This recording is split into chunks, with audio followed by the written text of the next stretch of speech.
alguna duda, alguna situación que hayan leído, que se haya generado alguna cuestión, alguna pregunta que tengan. Yo tengo una pregunta, doctor. A ver. Mencionaba en el texto que también se consideraba la vasectomía como un factor de riesgo, pero que no estaba bien establecido. Ajá. Pero, ¿por qué la vasectomía? De hecho, ayer lo comenté, no me acuerdo si con ustedes, con el otro grupo. Algunas personas sugirieron, en dado caso, que podría ser un factor de riesgo la vasectomía. La verdad es que de una manera lógica, por así decirlo, o que tú puedas explicar qué es lo que pasa, no hay una explicación. No se ha comprobado tampoco eso. O sea, ¿esto cómo lo sacaron? De que haz de cuenta que ven pacientes con cáncer, ¿qué características tienen? Resulta que una parte de ellos han tenido vasectomía. Puede ser una coincidencia de que ellos hayan resultado que tengan cáncer, ¿no? Es como decir, pues de todos los que tuvieron cáncer tomaban coca, ¿no? 50 de los 1000. Entonces lo empiezan a tomar como en cuenta, ¿será o no será? Algunos lo propusieron como una probable factor de riesgo. La verdad es que no se ha demostrado. O sea, el hecho de que seguimos haciendo las vasectomías y están indicadas las vasectomías porque no tiene una lógica de cómo se pudiera dar cáncer haciendo una vasectomía, y de próstata menos, ¿no?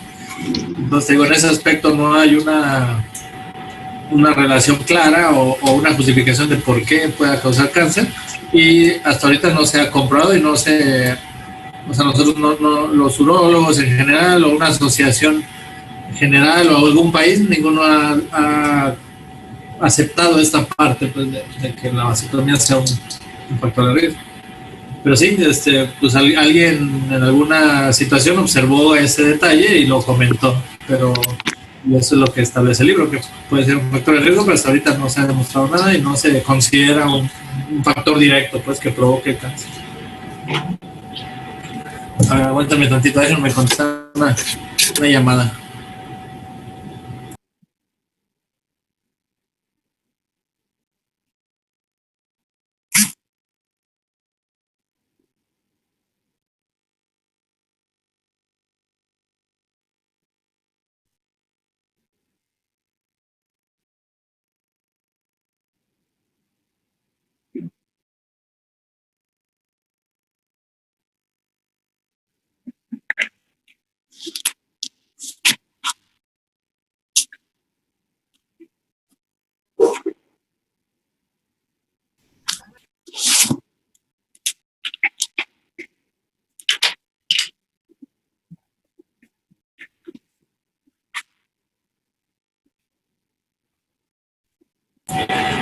Bueno, ya, disculpen, una llamada. Entonces sí, esa situación. ¿Alguien más que tenga alguna pregunta, alguna duda de lo que comentamos ayer o de lo que haya leído? ¿No? Bueno, entonces vamos a seguirle. Sí se escucha, ¿verdad? Sí, doc. Ok, bueno. Entonces ayer comentábamos lo del antígeno prostático. A ver, alguien que me explique qué comentamos ayer del antígeno prostático, qué les haya quedado, qué entendieron de lo del antígeno prostático. Yo tengo una duda con eso, lo del antígeno. Ya ve que había dicho ayer que no siempre sale elevado, pero que puede haber cáncer, pero se detecta hasta con el tacto. Ajá. O sea, entonces siempre se va a tener que hacer un examen rectal. Pues lo indicado a nosotros, por ejemplo, como urólogos, seguimos aprendiendo así, que el tacto debe de hacerse siempre en los pacientes después de 45 o, bueno, más específico, arriba de 50 años, cuando el paciente va a consulta con nosotros, en teoría lo deberíamos de hacer. Porque ya ve que muchas veces ahorita ya es como por el puro antígeno. Así es que eso es la idea popular, por así decirlo. Establece eso, que ya con el antígeno no es necesario el tacto, pero nosotros es la importancia de que hay un porcentaje, aunque sea mínimo, y que a lo mejor por ese mínimo, pues tú como médico general a lo mejor no lo haces, pero nosotros los urólogos, sabiendo esto de que hay un porcentaje mínimo que se puede detectar por el tacto y que no eleva el antígeno, deberíamos de hacerlo a todos los pacientes en la edad, pues, y con los factores de riesgo o que valoramos en la consulta. Digo, Okay. en general lo deberíamos seguir haciendo a todos. Ya muchas veces también agarramos y decimos, no, este paciente como que no, pero en realidad se debería de hacer. No, o sea, por ese porcentaje te digo que aunque sea es mínimo a lo mejor, y a lo mejor no te va a tocar ninguno en tu vida, pero no lo sabemos, entonces por eso se recomienda, al menos digo nosotros como urólogos y en los libros de urología como tal, que son para especialistas de urología, sí recomienda que se tiene que hacer el tacto rectal a todos los pacientes por esos casos mínimos pues que hay. Sí, Silvia. Bueno, ¿sí quedó claro? ¿O quedó algo dudoso? No, sí estoy bien. Ok. Gracias. ¿Alguien más que quiera algún comentario? O bueno, alguien que nos explique a grandes rasgos lo que platicamos, o lo que se acuerden ayer del antígeno prostático. O lo reforzamos, a ver. O si no les quedó muy claro, pues también para volverlo a medio explicar y de ahí partirnos. Bueno, vamos a ver. Entonces, el antígeno prostático comentamos que era una proteína que se produce en las células o en los ácidos prostáticos y es específico de la próstata. Esto lo que les comenté es importante, es específico de la próstata, no de cáncer, y les comentaba ayer que se eleva si hay una cantidad arriba de lo normal de antígeno en la sangre, quiere decir que hay un problema en las células de la próstata, en las glándulas prostáticas. Puede ser infección, puede ser trauma, puede ser alguna situación que haga que se libere ese antígeno hacia la sangre, no necesariamente cáncer. Cáncer es una de las opciones. Entonces, por eso se dice que es específico de la próstata, o sea que tiene una prostatitis, tiene una inflamación de la próstata, o puede tener cáncer. No específico del cáncer. Habíamos comentado que varía entre que lo recomendable o hasta ahorita consensuado o consensado en México es de 4, ¿no? Límite de 4. Arriba de 4, pues ya consideramos que el paciente tiene riesgo. Abajo de 4, consideramos que la probabilidad es menor. Como les dije, ningún valor de antígeno le da una seguridad de que no va a tener cáncer el paciente. Ni tampoco arriba de 4 te da una seguridad de que el paciente sí tiene cáncer. Mientras más se eleve el antígeno, es más probable que vaya a tener cáncer, pero no es un diagnóstico. Por eso se tiene que confirmar el diagnóstico con una biopsia siempre. Entonces, así tenga 100, 200 de antígeno, le tenemos que mandar una biopsia para confirmar. Aunque, como les digo, ya en esos niveles, pues es un 90 y tantos % seguro que va a tener cáncer. Pero bueno, los niveles entre 4 y 10, pues es una probabilidad de que pueda ser una cosa u otra y no es tan claro que vaya a tener cáncer. Mientras más edad tenga, también puede ser que el paciente tenga un antígeno más alto y que no necesariamente también tenga cáncer. Y mientras menos edad, también mientras más alto sea, o sea, en un paciente de 70 años que tenga 4 de antígeno, a lo mejor pues es muy normal y es muy bajo que tenga cáncer. Pero un paciente de 50 años con 4, a lo mejor sí tiene un riesgo un poquito mayor de tener cáncer. Entonces, por eso, pero le digo, en general, para cuestiones prácticas, pues, se considera el 4 como límite del antígeno. Y como les dije, el antígeno se ocupa para detección oportuna, para diagnóstico. O sea, el paciente que tiene riesgo lo detectamos a través del tacto y del antígeno, y ya de ellos decidimos quién les vamos a hacer biopsia para detectar cáncer. O también, en base al valor del antígeno, nosotros estadificamos a los pacientes en un grado de riesgo y también para ver qué tipo de tratamiento les vamos a dar. Entonces, si tenemos un antígeno alto con factores de riesgo incluso y un antígeno o un tacto anormal, ¿qué es esto de anormal? Que tenga nódulos, que palpemos alguna bola, que esté dura la próstata, que en realidad puede ser uno u otro, para mandar a hacer una biopsia. La biopsia puede ser con un antígeno alto y que en ese momento pues no haya sospecha de otra cosa. Puede ser un paciente que tenga el puro tacto anormal, aunque el antígeno esté normal, por eso lo que les comentábamos y lo que comentamos al inicio. O lo más común, o una indicación más precisa, es que tenga las dos cosas. Si tiene el antígeno alto y un tacto anormal, pues es mucho más obligatorio mandar a hacer el estudio de biopsia de próstata. Entonces, ¿qué consiste este estudio? Este es en realidad el estudio que se tiene que hacer para ya hacer un diagnóstico. A través del recto introducimos este ultrasonido, este transductor, que también se puede hacer, que la mayor parte de las veces es un transductor que se usa también para las mujeres, intravaginal. Entonces se introduce en el recto, con esto nosotros accedemos a la próstata y con una aguja que pasamos a través de este transductor, tomamos muestras de la próstata. Lo normal, aquí dice que es más de 10, el promedio es que tomemos 12 muestras, 12 biopsias, 6 de cada lado, son 2 lóbulos, un izquierdo y un derecho. Entonces tomamos muestras aleatorizadas, por así decirlo, o mejor dicho, bajo un esquema. Nosotros tomamos, tenemos que abarcar la mayor parte de próstata que podamos. Entonces tomamos muestras a nivel del ápex, a nivel de la parte media y a nivel de la base, y hacia la parte lateral y hacia la parte medial. Entonces nosotros distribuimos más o menos nuestras biopsias a que tomemos una muestra de cada parte de la próstata. Entonces, por eso normalmente tomamos 6 y 6, 6 derechos, 6 izquierdos, les digo base, parte media y hacia el ápex. Sabemos que la periférica es la que tiene la mayor riesgo de cáncer, entonces también nos orientamos a que tomemos bien las muestras que están en la parte periférica. En caso de que nosotros identifiquemos por este estudio una lesión rara, que veamos ahí una imagen media rara, que es como una bola, una imagen heterogénea, con flujo, además, nosotros podemos dirigir biopsias extras hacia esa lesión, 1 o 2 biopsias extras hacia esa lesión y las marcamos para ver si es difícil detectar cáncer en un ultrasonido.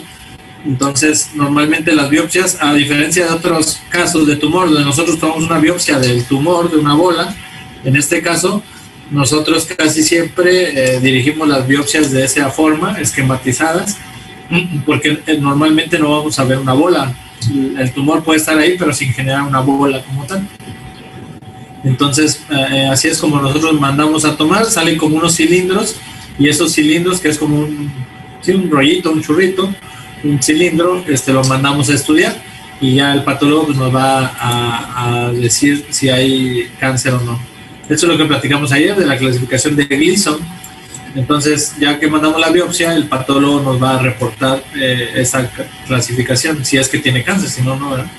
Entonces, el 1 y el 2 prácticamente es difícil que no los den, y estos dos se consideran más como que hacia la benignidad, ¿no? O sea, como que las células son más benignas que malignas. Digo, a veces se pueden diferenciar, pero el 1 y el 2 prácticamente a veces son bien diferenciados. O sea, las células todavía tienen una distribución normal, con forma de glándulas, se pueden identificar bien las glándulas, los núcleos. Entonces, conforme va bajando, conforme va aumentando la calificación, se va distorsionando la estructura o la morfología de las células. Entonces, aquí están viendo así como que ejemplos con dibujitos, y aquí ejemplos en el microscopio, cómo se va determinando. Aquí se ven células separadas, bien definidas. Aquí van cambiando de tamaño, una de un tamaño diferente al otro, una que otra que tiene varios núcleos. En el 3 ya vemos una mayor desorganización. Pues aquí una de una forma, otro de otra, y así conforme se van progresando, esa desorganización es más evidente. Entonces, por ejemplo, en el grado 3, las glándulas son de tamaño variable, se infiltran al estroma, y puede tener muchas glándulas que todavía son normales. El grado 4, que es ya un intermedio, ya son glándulas que incluso no llegan a madurar completamente, se quedan en cierto paso de maduración. Algunas se unen, se fusionan, se deforman y tienen infiltración hacia el tejido, hacia el estroma. Y el grado alto o poco diferenciado, o más diferenciado, mejor dicho, pues ya son estas. Aquí ya no se alcanzan a ver glándulas como tal, están todas ahí amontonado todo, no se alcanza a ver la división de una con otra, no se alcanza a ver la forma. Por ejemplo, esto es una glándula, y aquí no alcanzas a ver prácticamente esa forma, todo está desorganizado, los núcleos de diferentes tamaños, las células de diferente forma y tamaño. ¿sale? Si es que se llegan a identificar como tal las células, pero a veces ni siquiera se alcanza a ver eso, o sea, solo se ve desorganización. Y esto es el grado más alto. Este es el grado 5, pues es el grado más alto, es el grado más indiferenciado, o sea, poco diferenciado, la forma no está bien definida, y también es el más agresivo, lógicamente. Mientras más se acerque al 5, mientras más alta la calificación, más agresivo también. Entonces, les digo, el patólogo nos va a dar una calificación de los dos patrones más comunes, le llamamos. O sea, puede ser que, de acuerdo a los porcentajes, puede ser que de todas las muestras el 30% tenga esto y el 40% esto, entonces te dan una calificación del más común, que sería 4, más el siguiente más común, que a lo mejor sería 3, entonces te van a dar una calificación 4 más 3, te dicen Gleason 7, 4 más 3, o si lo que más predomina es el 5 y el siguiente es el 3, te van a dar una clasificación de 8, 5 más 3. O si es puro 4, ellos ven como 4, te van a dar 4 más 4, ¿no? Entonces, en base a esto, pues ellos suman los dos patrones más comunes o que se ven más en el estudio que le mandamos y te lo van a reportar así. 5 más 4, 5 más 3, 4 más 3, 3 más 4, 3 más 3. Entonces, dependiendo ya nosotros, en base a eso lo clasificamos. Ahora, como los otros tumores que hemos visto, la forma de clasificar a este paciente es con un TNM, ya lo habíamos comentado en la vejiga, tumor, nódulos o ganglios y metástasis, ¿no? Cada órgano tiene un T diferente y normalmente una N y una M. En este caso, de la próstata, pues está T1, T1A, T1B, T1C. El T1A es cuando nosotros operamos a alguien por hiperplasia prostática y en ese tejido nosotros encontramos que el paciente tiene cáncer, entonces lo clasificamos como T1A. Si de todo ese tejido que mandamos a estudiar de la cirugía de hiperplasia nos dicen que el 5%, menos del 5% tiene cáncer, lo clasificamos como T1A. Si es más del 5% de todo el tejido, lo clasificamos como T1B.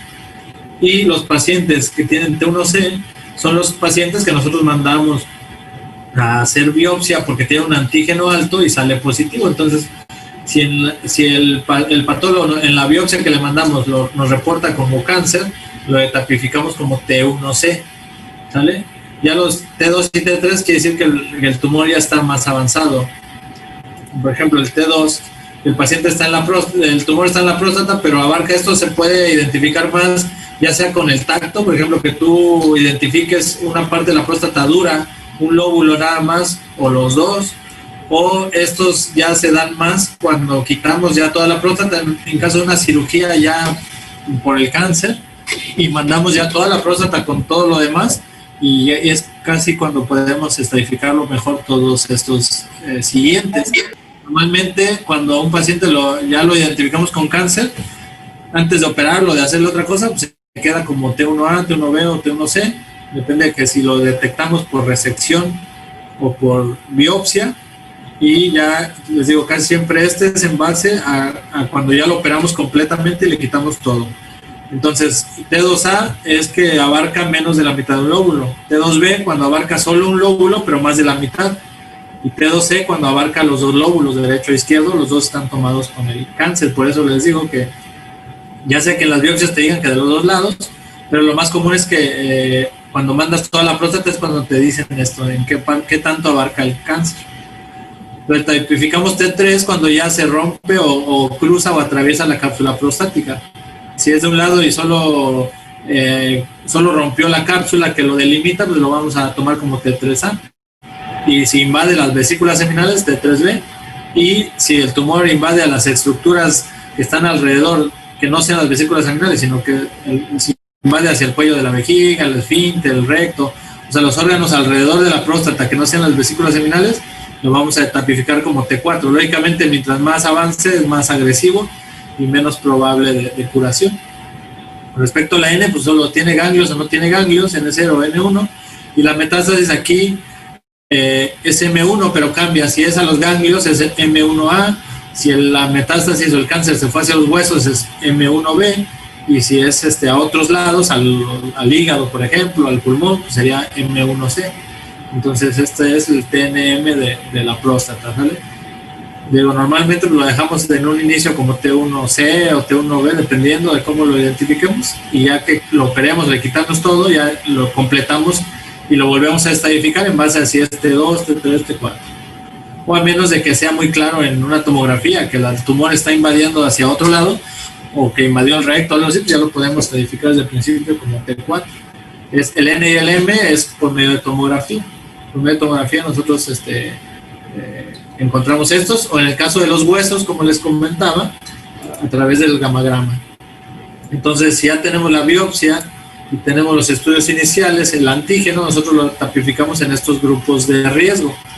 Estos grupos de riesgo nos sirven, como les digo, para ver qué probable tratamiento le vamos a dar.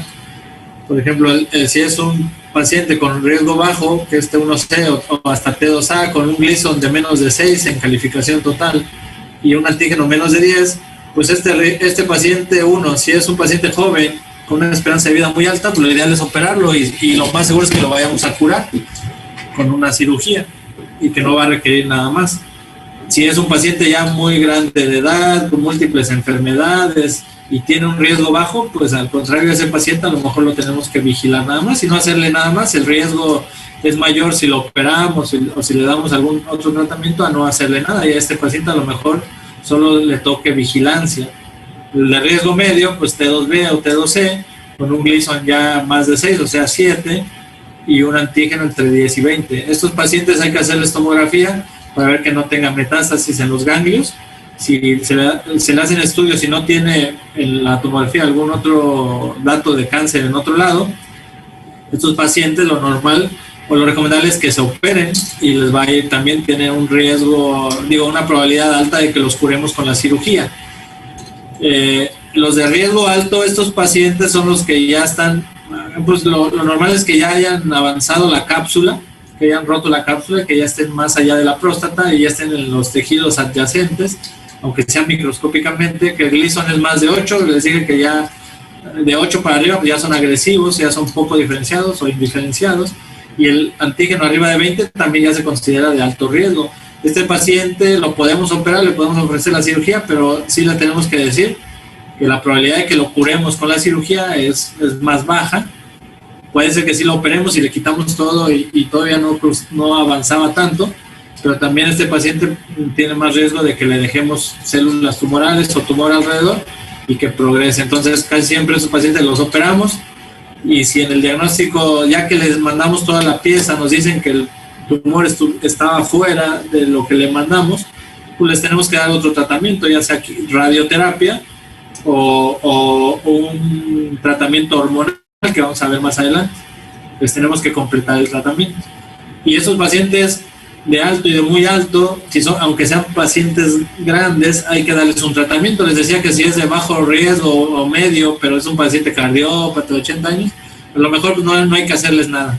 Pero estos pacientes alto, muy alto, si bien no los vas a operar, porque ya vimos que no los vamos a curar, les puedes ofrecer radiación o en dado caso el tratamiento hormonal, hacerles un bloqueo, pero estos no los podemos dejar sin tratamiento, porque después van a debutar con una paraplegia, o sea que les va a lesionar la médula, van a quedar discapacitados, ¿no? con paraplegia, o sea que no van a poder mover las piernas, no van a poder caminar. Entonces por eso a estos pacientes hay que darles tratamiento. Y lógicamente al de muy alto, pues ya son el que ya invadió los órganos adyacentes, el cuello de la vejiga, el recto, los músculos, que es un Gleason más indiferenciado, 9, 10, aquí es más de 8, aquí sería de 9 a 10, ¿no? Y si tiene ganglios positivos, pues también. Y lógicamente también es más de 20 de antígeno. Entonces, por eso nosotros estadificamos a los pacientes, porque en base a su riesgo nosotros, y al paciente como tal, como persona, nosotros hablamos con ellos o con él y les damos las opciones en base a los riesgos que tiene, de si ocupa o no tratamiento y qué tipo de tratamiento ocuparía. Junto con la biopsia y el antígeno que vimos, pues les tenemos que hacer estos estudios, ¿no? Un ultrasonido de próstata, pues la verdad es que solo, les digo, en muy pocos casos podríamos identificar una lesión, que las lesiones, si se alcanzan a ver en la próstata, serían hipoecoicas con hipervascularidad, pero lo normal es que no se vean lesiones. O sea, puede tener cáncer sin que se vea ninguna lesión, a diferencia de un tumor de riñón o un tumor de otro lado, de hígado, donde nosotros vamos a ver la bola del tumor y ese le vamos a dar biopsia. Aquí no, aquí el ultrasonido transrectal, nosotros hay veces que podemos ver lesiones hipoecoicas y sí hay que biopsiar esa lesión para ver si ahí estaba tumor, pero en realidad la mayor parte de las veces no vamos a encontrar tumores visibles y nos guiamos en el antígeno y en el tacto, o en el antígeno nada más. La resonancia magnética también se ha utilizado para, esta se utiliza más en pacientes que ya tienen biopsias, tienen un antígeno alto y tienen biopsias negativas y sigue con el antígeno alto y tenemos nosotros la sospecha de que tiene cáncer, pero no salió nada en una primera biopsia, le hacemos una resonancia y por medio de resonancia podríamos buscar lesiones sospechosas y para dirigir una biopsia directamente a esa parte sospechosa. Aumenta un poco la precisión de la biopsia. Hay ahorita ya equipos en los que usan las imágenes de resonancia y las acoplan con el ultrasonido para que tú vayas directamente a esa zona sospechosa a biopsiarla. Entonces, en teoría, con la resonancia nosotros podemos tener más exactitud a la hora de hacer una biopsia y también podríamos delimitar un poquito más hasta si es que hay un tumor que se vea que invade otros órganos, de la próstata hacia otros órganos, podríamos detectar mejor esto. La tomografía es lo que normalmente mandamos para ver si hay metástasis a los ganglios o a otros órganos, ¿no? Ya sea el hígado, el pulmón. Entonces nosotros a todos los pacientes con cáncer, y no, esto no excluye a los de próstata, les hacemos una tomografía contrastada desde el pulmón, de tórax y de abdomen y de pelvis, donde nosotros podamos identificar si el paciente tiene datos de metástasis. Les digo, ya sea en ganglios, que es lo más común. Lo más común es lugares de metástasis, ganglios y huesos. Entonces, si en estos lugares no hay, y ya buscar otros órganos, como les decía, hígado, pulmón o algún otro lado. Y el gamagrama óseo, les comentaba que es necesario, y más si el paciente tiene más de 20 de antígeno, hay que, con mayor razón, hay que hacer la tomografía y el gamagrama para ver que no tenga metástasis al momento del diagnóstico del paciente, que no haya tumor en los huesos. Para eso ocupamos el gamagrama óseo.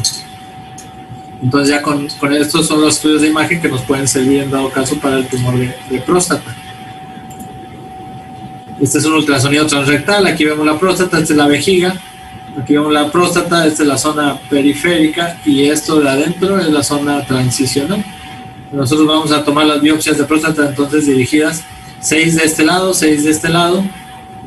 Ajá. Vamos a tomar una de acá, otra de acá, otra de acá, otra de acá, otra de acá y otra de acá, tratando de distribuir en lo largo de la próstata para tratar de atinarle, por así decirlo, o tomar una muestra de cada lado para ver que en esa zona no haya cáncer. El problema cuál es que si nosotros no le atinamos, o sea, aquí no se va a ver una bola, pero si el tumor, por ejemplo, estaba aquí y yo tomé la biopsia de aquí y no le di a donde estaban las células tumorales, el paciente puede ser que me salga negativo, pero que sí tenga cáncer y que después en una segunda o tercera biopsia lo identifique. Aquí cuál es lo bueno, digámoslo así, y por eso se usa la resonancia precisamente, pues si ya le hicimos una biopsia y no salió cáncer, pero nos sigue saliendo el antígeno con datos de cáncer, pues nosotros hacemos una resonancia a la siguiente, vemos si hay una lesión y nos dirigimos hacia esa lesión a tomar unas muestras dirigidas para tener más probabilidad de atinarle, por así decirlo, pero de tomar una muestra de la parte de la próstata que tenga cáncer. Entonces, un paciente con antígeno alto y que tenga una biopsia negativa no necesariamente descarta el cáncer, pero sí, al menos en ese momento, pues no lo logramos identificar o detectar. Ahora, la parte buena, por así decirlo, es que normalmente el cáncer de próstata crece lento a diferencia de otros tipos de tumor. Aquí hay veces que nos lleva años identificar cáncer en un paciente, o sea, 1, 2, 3 años, pero si es, por ejemplo, de riesgo bajo o medio, pues no va a pasar nada, lógicamente. Entonces, esto nos permite en un paciente de tumor renal, si nosotros nos tardamos 3, 4, 6 meses en darle tratamiento, en hacer la cirugía, este paciente su pronóstico de vida es muy malo. En el caso de la próstata no es así, afortunadamente. Nosotros podemos tardar 3, 4, 5 meses, 6 meses hasta un año y no pasa nada y no cambia su pronóstico y no le vas a afectar. Esa es la ventaja de los tumores de próstata, aunque hay unos muy agresivos, eso sí es cierto, que ya debutan con lesiones de hueso, lesiones de médula, que no pueden caminar el paciente, o con obstrucción de los ureteros y que no llega al paciente con insuficiencia renal de un inicio ya muy grave. Estos son imágenes igual donde podemos ver si la próstata está invadiendo otros órganos. Aquí nos alcanza a diferenciar el límite entre la próstata y la vejiga, entre la próstata y el recto. Entonces estos órganos son los que pueden invadir el cáncer de próstata, y si nosotros no vemos esta diferenciación y resulta en la biopsia que tiene cáncer, pues lo tipificaríamos como un T4. Este es el gammagrama óseo, ya se los había comentado. Esta zona donde se ve más oscuro, pues es donde en teoría podría haber cáncer, ¿no? O así se vería más o menos, ¿no? Normalmente es que no se vea tanto así, se ven manchitas negras, como aquí, digamos así, como acá, se ven manchas negras, y ahí es donde nosotros vemos que está captando el trazador, el radionucleótido, y que ahí normalmente va a haber cáncer. Bueno, yo creo que aquí lo vamos a dejar.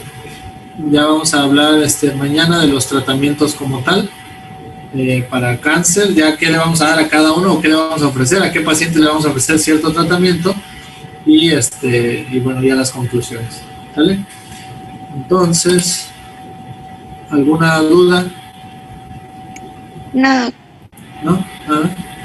Bueno, pues vamos. Doctor, yo tengo una duda, es respecto a las clasificaciones. Ajá. Para cuando ya se está tratando tumor, bueno, ya pasó por un periodo de tratamiento, ¿se sigue utilizando la clasificación de Gleason o la de Capra?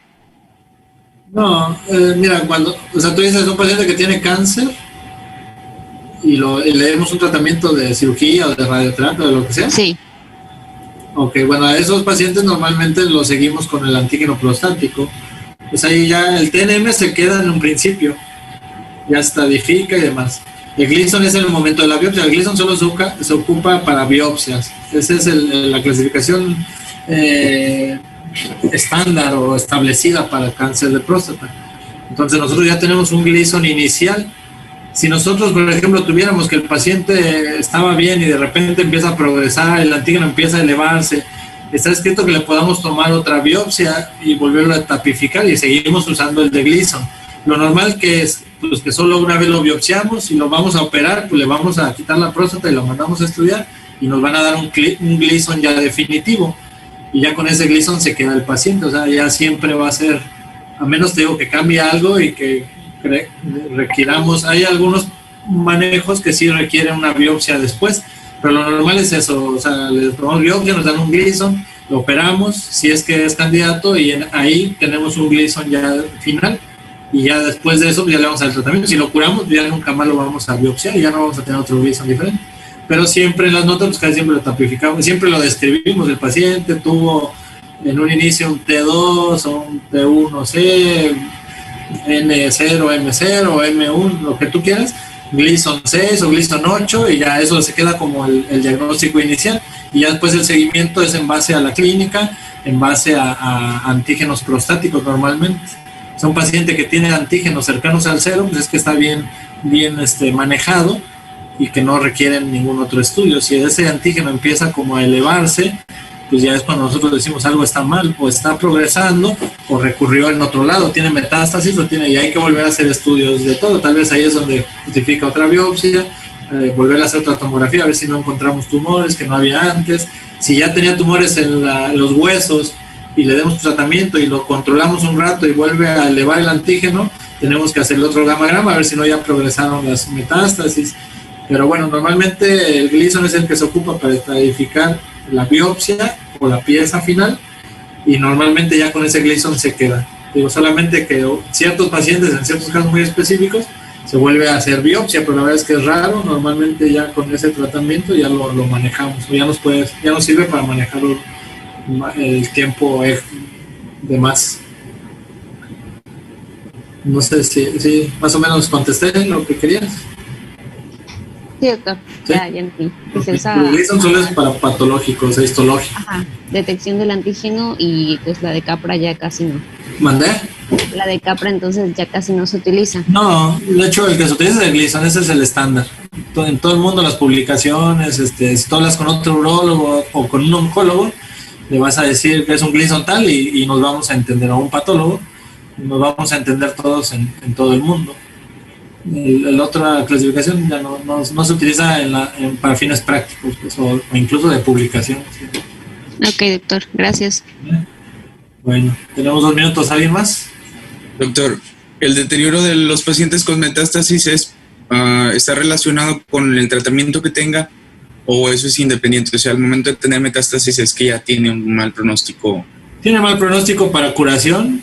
La verdad es que los hemos tratado por muchos años y mucho depende de Gleason a veces. Si es un Gleason muy agresivo, la verdad es que progresan mal.